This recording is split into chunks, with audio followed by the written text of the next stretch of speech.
Luzon. Meron pa, meron pa.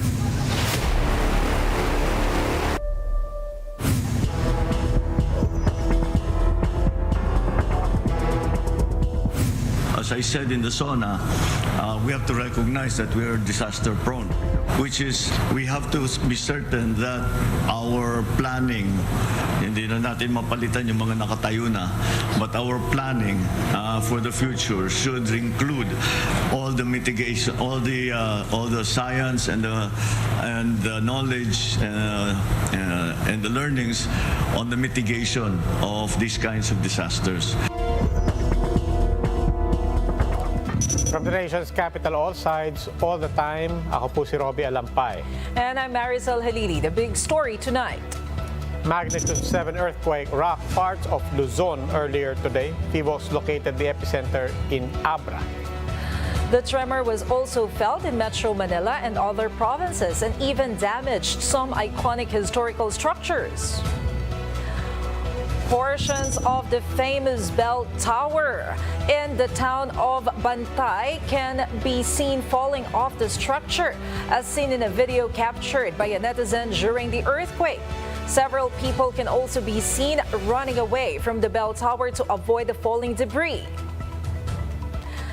The Vegan Cathedral, which is recognized as a UNESCO World Heritage Site, was also not spared by the tremor, causing damage to its facade. The 19th century Baroque church of the Santa Catalina de Alejandria parish in Barangay Poblacion in Tayum, Abra was also damaged by the earthquake. A video shared by a netizen showed big cracks across the church's facade.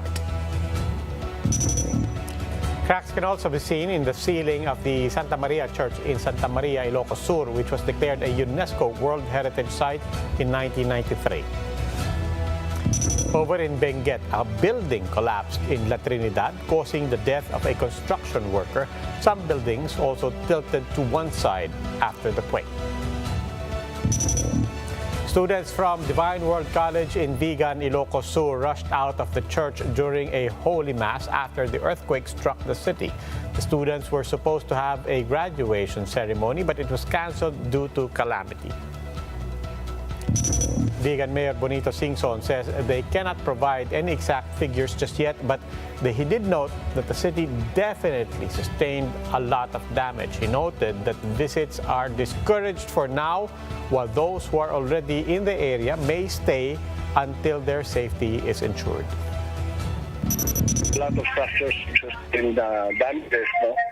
Some major, some minor. Based on the statement of PHIVOLCS that we might be experiencing stronger aftershocks, no? This will be experienced, they expect this for 1 month, no?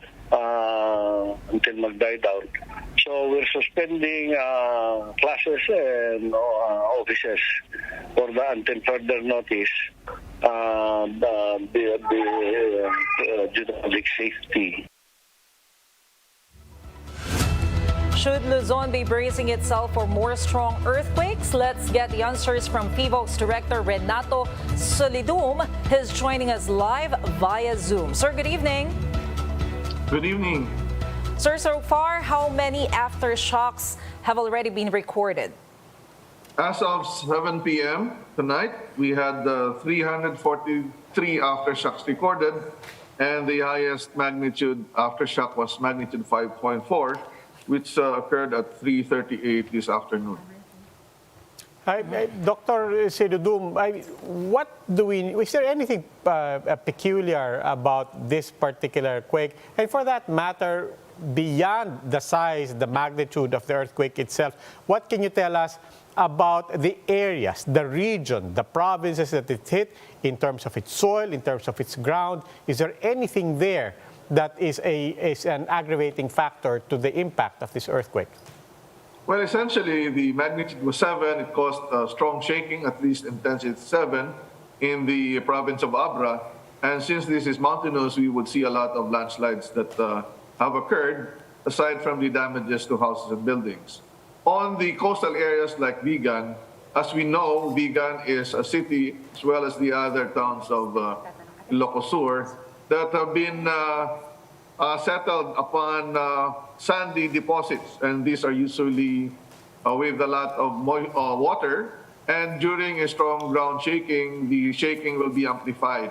And that is why, even though Vigan is a little bit away from the epicenter, the shaking was still strong. And we have seen the damages to many of the historical churches. These are not really reinforced, so the damages are a consequence of the strong shaking, plus, of course, the softer foundation. Okay, sir, we've seen some videos from netizens posted on social media earlier showing big waves on coastal areas, but you mentioned that these are not considered a tsunami. So as of now, do we see any tsunami threat on those coastal areas? Well, what happened this morning was that there was seawater oscillation. If you imagine the edge of La Union and Ilocos Sur, when the shaking happened, it would also push the water on the side. So there would be unusual waters going back and forth in the area, and some of these can enter the river mouth. A tsunami is really a wave that would be due to the uplift of the ocean floor, underwater landslide, or a volcanic eruption. And usually water oscillation would not be life-threatening. The waves are not that tall, but these are unusual. Okay, so Dr. Solidum, in the meantime po and in the coming days, what's the advice for both residents as well as people who may be considering going to the area? What is safe, what is advisable? Well, as long as you are in an open area, you're okay, but you have to avoid steep slopes because there can be a landslide. What needs to be done is for the local government to inspect houses and buildings to make sure that these are really strong and will not suffer from continued and increased damage. Because these houses that are still standing might further be damaged or collapsed even by aftershocks. And aftershocks can be maybe 1 unit of magnitude lower than magnitude 7, close to 6. We typically would observe many aftershocks in the first 2 or 3 days. These would taper off, but typically it will still last long. But the interval between aftershocks can be far in between. But crucial will be the first 2 to 3 days. Okay, maraming salamat po, FIVOLF's Director Renato Solidum. After the break, we'll speak with local officials to discuss the effects of the earthquake in northern Luzon. Keep it here on One News.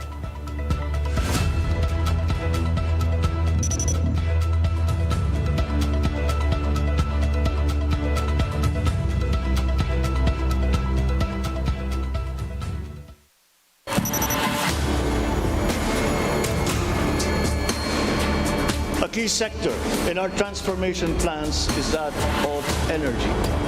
Another fundamental requirement for growth and increased employment will be the availability of cheap, reliable energy. This even comes under the category of ease of doing business. If we are to attract investors, both local and foreign, to set up shop here in the Philippines. At present, our demand for energy far exceeds our reliable supply. We must increase the level of energy production. We must look at every possible option that would be appropriate for the Philippine situation. There is some room to expand our present power supply through existing power sources, but this is only to a very limited extent.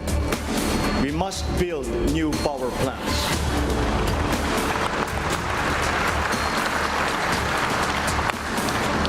We must take advantage of all the best technology that is now available, especially in the areas of renewable energy.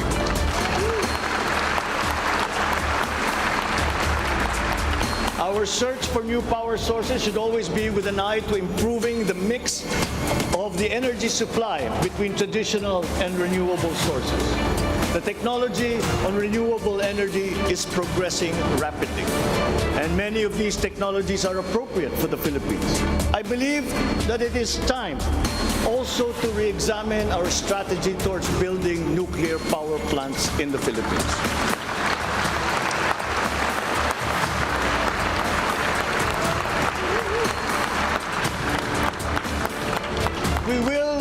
comply, of course, with the International Atomic Energy Agency regulations for nuclear power plants as they have been strengthened after Fukushima.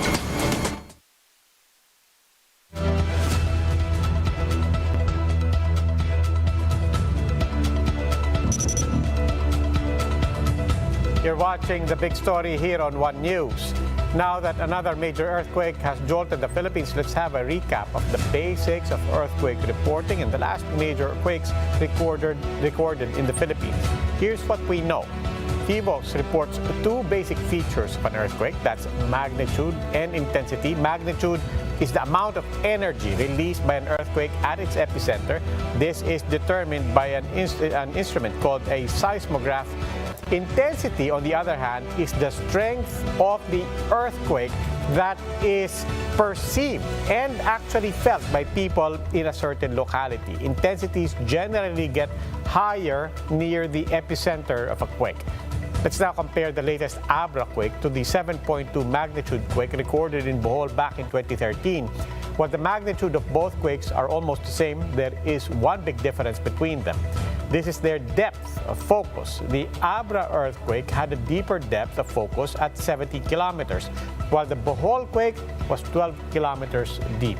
Typically, shallower earthquakes tend to cause more damage.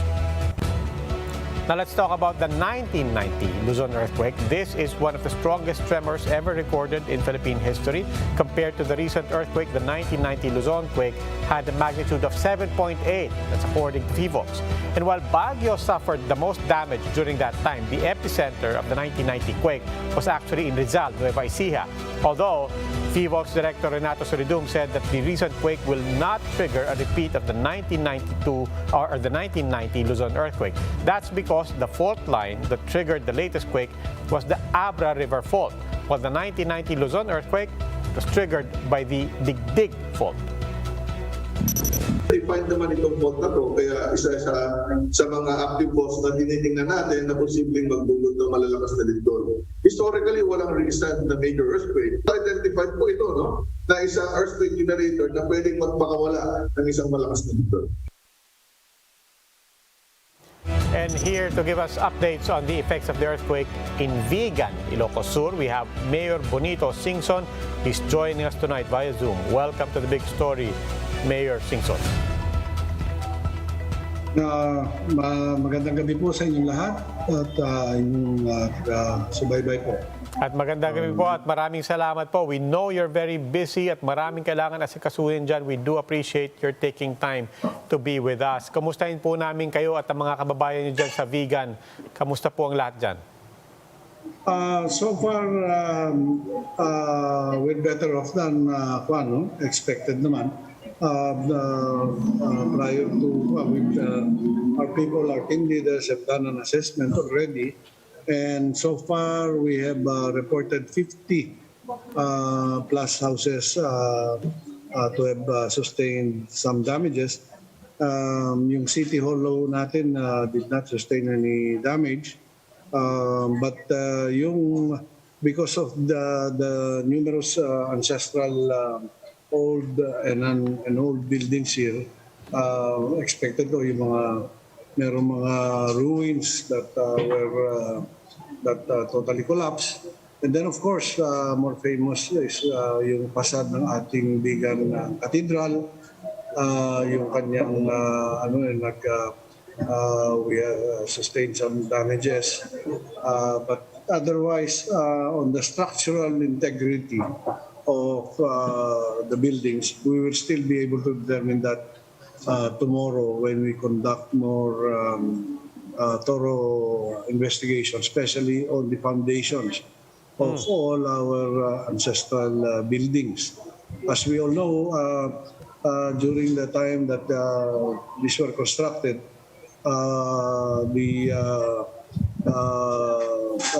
there were no steel reinforcements. Panay bricks po ito, no? Kaya makakapal po yung mga foundation natin. And I think in a way this has helped us survive numerous earthquakes since time immemorial. No? So Aside from yung mga new structures, ayan, katulad ito, ruins po yan, no? Nag-collapse yung pader, nakikita natin, may mga tinamaan ng mga kotse. But otherwise, yung mga ano natin, okay naman po. In the meantime po, Mayor, kamusta po ang power? Kamusta po ang telecommunications, water, other utilities? We're back at 100% operational on power, on water. There was some reported parang discoloration of our water supply. Otherwise, we're all back to normal. So tomorrow, we've already started creating teams, and we will do a thorough inspection. Mayor, how about the residents in your area? How many families were affected because of the earthquake? Kinailangan po ba nilang mag-evacuate? Are they still in evacuation centers right now, or baka nakabalik na sila? Nagkaroon tayo ng mga evacuation centers, mga purpose buildings natin. But as of this hour, we've already given the order for everybody to go back home, except those that are hesitant to go back home, either because there have been damages to their residential houses. So, pinagbibigyan natin yan, no? Marami naman tayo mga evacuation centers dito. Tomorrow, hopefully, we can have a more thorough appreciation of everything. And my instructions to our teams is for us to be able to get back on our feet as soon as possible. Pero sir, ano po yung kailangan ng mga residente dyan po sa area ninyo? Meron na po bang coordination with the national government?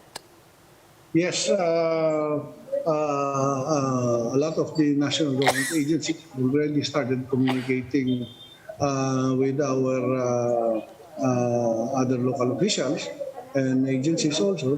So there'll be even some local governments will be sending teams tomorrow to help us do some repairs, restorations, and I said every help that we can have, welcome.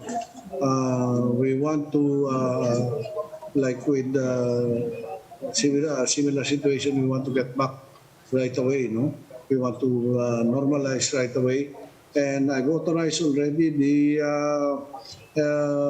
mobilization of all assets, private and public. We're coordinating with private construction companies.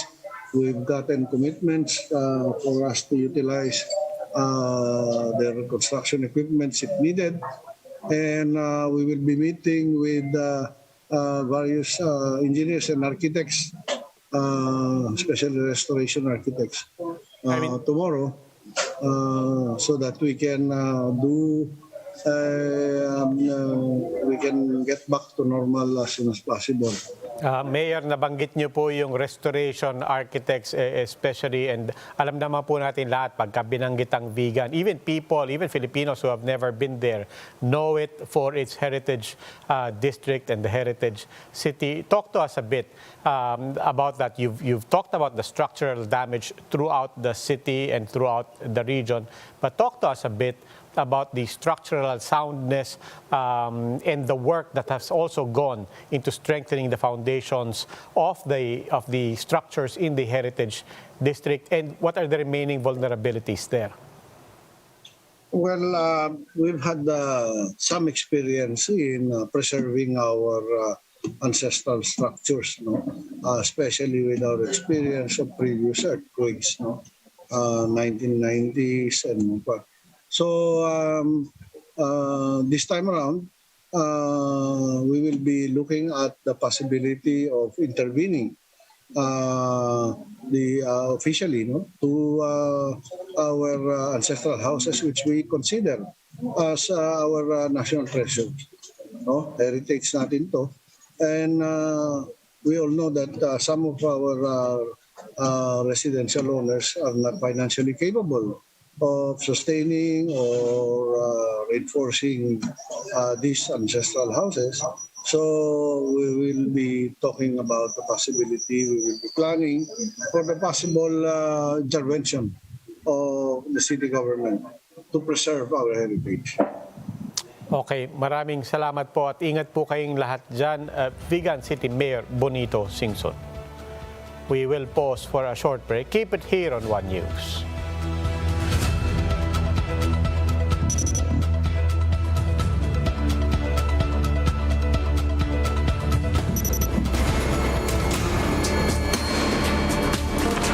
As for the horror stories that we have heard about the poor quality of educational materials and supplies that are being given to our schools, this must end.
You're still watching the big story here on One News. Here to give us the latest situation on the epicenter of the earthquake, we have Arnel Garcia of the Abra Provincial Disaster Risk Reduction and Management Office. Welcome to the big story, Mr. Garcia. Yes, sir. Good evening sa inyo dyan and sa mga viewers natin sa inyong program. Kanina po kausap namin Mayor Singson sa Vigan. Kamusta po ang katatayuan ng ating mga kababayan dyan sa Abra? Super, sir. Meron na tayong mga nakuha ang mga reports regarding sa aftermath ng 7.0 magnitude natin. At still ongoing pa rin yung pagkuha natin ng mga report from the 27 municipalities. And ano po ang mga initial reports natin in terms of structural damage? Meron bang napinsala? At saka yung lagay din po ng infrastructure dyan sa Abra? Yes, sir. Itong mga figures na sasabihin ko ngayon, sir, is as of 5 p.m. today. So we have may natanggap na tayong report on damages on bridges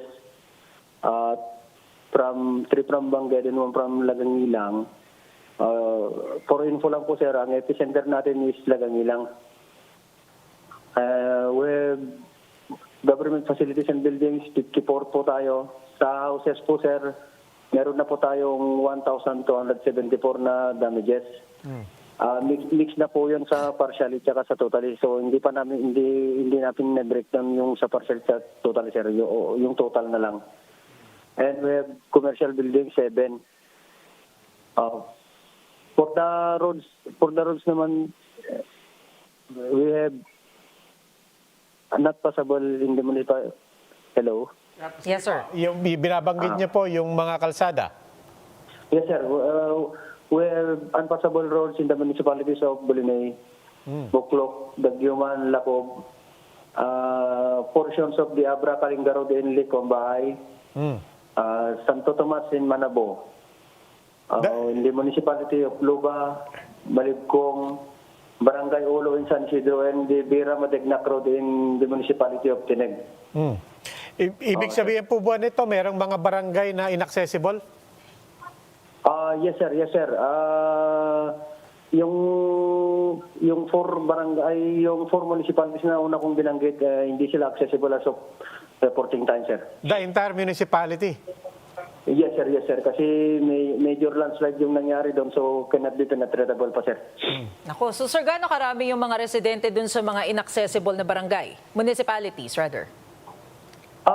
Sa total ng mga families and individuals na nandun, sir, wala tayong figures na hawak. Pero for reporting sa mga nakuha natin, meron na tayong mga evacuated families na 1,183. Okay. But so far, sir, based on your reports na nakukuha, are there casualties? Meron po bang mga individuals wounded or injured because of the earthquakes? Yes ma'am. Sad to say, nagkaroon tayo ng isang death. And at the same time, we have 103 injured. And hopefully sana hindi na siya madagdagan. 103 injured. Lahat po ba sila nasa hospital? What's the condition of your health facilities in Abra? Yes ma'am. Sa mga district hospitals and other hospitals, ma'am, we are still taking the reports of the counterparts sa mga district hospitals. Pero para sa Abra Provincial Hospital, ma'am, hindi pa siya pwedeng pag-anuhan ng patient. So, yung mga patients natin is na-evacuate sila outside the hospital in the open space. Nagtayo doon ng temporary treating area. Mr. Garcia, huling tanong na lang po, nabanggit niyo po yung maraming mga landslide dyan. Kamusta naman po ang capacity dyan sa Abra na ma-clear ang mga roads para maabot ang ating mga kababayan? Yes sir, gumalaw na po yung council natin and even our provincial council and the MDRM councils to clear yung mga yung ibang minor landslides is cleared na, pero yung major landslides still ongoing po. Okay, maraming salamat. Kasi opo. Hindi, sige po, ituloy niyo lang po. Kasi yung mga kasing major landslides po, hindi lang siya na mixture po ng parang rock slides din. So yung pag-clear medyo may challenge siya, sir, medyo may challenging. Okay, maraming salamat po, Arnel Garcia of the Abra PDRRMO. Where were you early this morning na magkaroon ng earthquake? Ako, I was totally clueless. I remember going down to make coffee, umakyat ako, tapos binalitaan ako na, nag-earthquake. And that was just based on what we were seeing over tweets, nagte-text yung mga tao. But to be perfectly honest, I did not feel it, and I certainly did not have any sense of how big and how serious this earthquake was, lalong-lalo na sa north. Sa akin damang-dama ko. I was on the 20th floor of our condo building. So makikita mo talaga yung drop light. Ang lakas ng swing. But I was really hesitant to go down the stairs kasi natatakot din ako na baka kung ano mangyari. So duck cover And this was just here in Mandaluyong. Diba? Here in Mandaluyong. So we really cannot imagine how big it was and how scary it was for our countrymen dyan sa Abra, sa Cagayan, sa Ilocos. We will continue to monitor this story. Of course, hopefully we can help out in the information and also sa tulong ng mga pundasyon natin. I'm sure there will be you will be hearing a lot of information on how our countrymen can help. Yung mga gusto pong tumulong, gusto mag-ambag, we'll have the information for you on that as well. We will continue this conversation on the Chiefs immediately after the big story. And that's the big story tonight. For more updates, follow News 5, the Philippine Star, and Business World online. You may also log on to onenews.ph for more in-depth analysis. Ako po si Robbie Alampay. The big story is also available via Signal Play app. Make a free account now at signalplay.com and stream One News now, anytime, anywhere. I'm Maricel Halili. Mask on, wash hands, and stay safe, Philippines. We are One News, all sides, all the time.